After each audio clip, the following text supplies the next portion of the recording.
글로벌 기업의 고위 임원진 500여 명을 대상으로 조사한 결과 응답자의 50% 이상이 조직 내 비용을 증가시키고 제품 생산 기간을 지연시키는 주범으로 복잡성을 지적했습니다.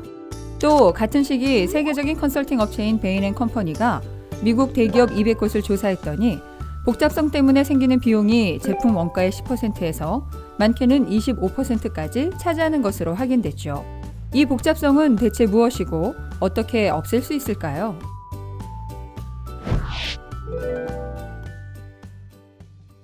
세계적인 컨설팅 업체인 베인앤컴퍼니의 데럴 릭비는 회사의 복잡성을 제품, 조직, 그리고 프로세스의 세 가지로 구분하고 있는데요. 이 복잡성을 해결하기 위해서는 이 중 가장 심각한 부분을 찾아 먼저 공략하는 것이 좋다고 조언하죠. 각각의 복잡성에 대해 자세히 알아볼까요? 첫째, 제품 서비스의 복잡성입니다. 대다수 기업들은 제품이나 서비스가 다양해지면 소비자의 만족도도 올라갈 것이라고 생각하죠. 하지만 이런 다양성이 통제할 수 없을 정도의 복잡성을 낳기도 한다는데요. 사례를 살펴보겠습니다. 혹시 키캣 초콜릿 본 적 있으신가요? 이 제품은 네슬레를 통해 89년 전 세계적으로 판매되기 시작했고 99년에는 물량이 부족한 정도로 큰 인기를 끌었는데요. 키캣의 가능성을 확인한 네슬레는 더 많은 고객을 끌어들이기 위해 기존 화이트 초콜릿, 블랙 초콜릿 두 가지 종류를 레몬 요구르트, 티라미슈 등 25가지로 다양화했습니다. 결과는 어땠을까요? 예상과 달리 시장 점유율이 10% 이상 줄었고 후발주자였던 마스의 갤럭시 제품에 추월당하기까지 했죠. 이에 당황한 네슬레는 소비자 만족도 조사를 실시했는데요. 그랬더니 소비자들이 새로운 제품들에 불만을 갖고 있다는 것을 알게 됐습니다. 가령 망고 맛은 달콤한 것도 신 것도 아닌 어정쩡한 맛이다. 라즈베리 맛과 스트로베리 맛은 차이를 못 느끼겠다는 식이었죠. 그런데 사실 이런 불평들이 나온 데는 그만한 이유가 있었습니다. 네슬레가 늘어난 제품들을 관리할 여력이 없었던 건데요. 제품 수를 늘리면 연구 개발비가 더 들 것이란 것은 예상했지만 25가지 맛을 정확하게 알릴 수 있는 마케팅을 추가로 펼쳐야 하고 또 가짓수만큼 재고 부담도 많이 늘어날 것이라는 생각까지는 미처 하지 못한 거죠. 이에 네슬레는 자신들의 역량으로 통제 가능한 제품 수를 다시 따져서 25가지의 제품을 4가지로 대폭 줄여 집중 관리했죠. 그 결과 1년 후 반토막 났던 매출을 원상태로 돌릴 수 있었습니다. 아이스크림 전문점 베스킨라빈스는 이와 같은 제품 복잡성이 발생하는 것을 막기 위해 제도적인 장치를 만들어 두었는데요. 이들은 1000가지 이상의 아이스크림을 개발했지만 매장에서 판매하는 아이스크림 개수는 31개로 제한하여 효율적으로 제품 수를 관리하고 있죠. 이처럼 제품 복잡성을 없애기 위해서는 신제품을 개발하는 것만큼 원래 있던 제품을 정리하는 것도 필요합니다. 둘째, 조직 내부의 복잡성입니다. 사업 영역이 확장되면 자연히 부서가 다양해지고 세분화되죠. 이는 성장의 척도가 되기도 하는데요. 하지만 이때 조직의 복잡성도 동시에 발생합니다. LG전자는 2000년대 초까지 생활가전, 휴대폰 등 15개의 사업부별로 별도의 지원 부서를 두었습니다. 인사, 행정, 관리 시스템, 그리고 고객 대면 서비스까지 별도로 처리했죠. 사업부별 특징을 중요하게 생각한 건데요. 그런데 시간이 지날수록 이것이 비효율의 주범이 되기 시작했습니다.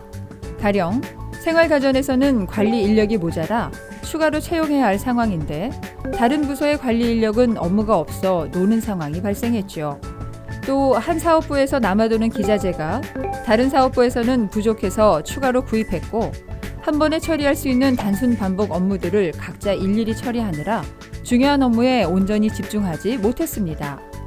이에 LG전자는 2004년 이 업무들을 하나로 통합하기로 하는데요. 사업부별로 별도의 의사결정이 필요한 부분과 고객의 직접 응대가 필요한 서비스 등만 남기고 나머지는 새로 만들어진 HR 쉐어드 서비스 센터로 통합했습니다. 결과는 어땠을까요? 경영 지원에 들어갔던 전체 비용이 30%나 줄어들었고 전사적으로 일관된 경영 지원 정책을 실시할 수 있게 되었습니다. 이처럼 조직 내의 복잡성을 방지하려면 부서 간 중복되는 업무를 가려내고 통합하는 것이 바람직합니다. 셋째, 프로세스의 복잡성입니다. 이는 의사결정이 너무 신중하게 이루어지는 데 따른 문제인데요. 너무 많은 의사결정자들이 참여하다 보니 시간이 지연되고 조율이 안 되는 것입니다. 한때 휴대전화 업계 1위를 누렸던 노키아. 현재는 업계에서 밀려났지만 사실 노키아는 스마트폰에 들어갈 모바일 운영체제인 신비안을 애플보다 더 일찍 개발해냈습니다. 그런데 이 공개 여부에 대해 전사적 토론 과정을 거치다가 출시가 늦어졌던 것이죠. 그 결과 노키아는 스마트폰을 비롯해 각종 신제품 출시에서 애플 등 경쟁사에 뒤처지고 만 것입니다. 이 전사적 토론 과정이 한때는 노키아의 장점이기도 했습니다.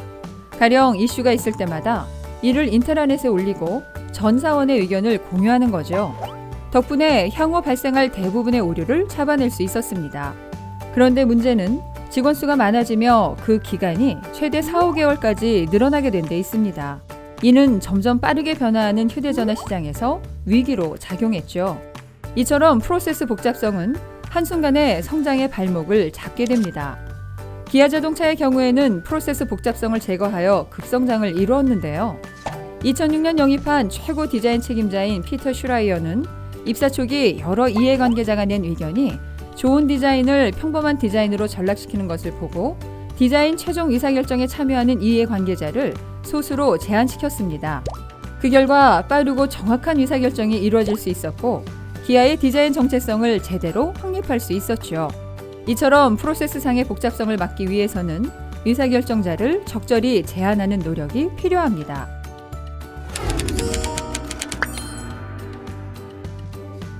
조직 여기저기 산재해 있는 복잡성은 비효율의 주범입니다.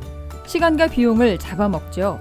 이를 없애기 위해서는 먼저 제품, 서비스, 조직, 그리고 프로세스 중 복잡성이 가장 심각한 부분을 찾아내야 합니다. 그리고 이 부분을 시작으로 엉켜있는 복잡성의 매듭을 하나씩 풀어나가는 거죠. 그 과정에서 분명 최대의 효율을 끌어낼 수 있으실 겁니다.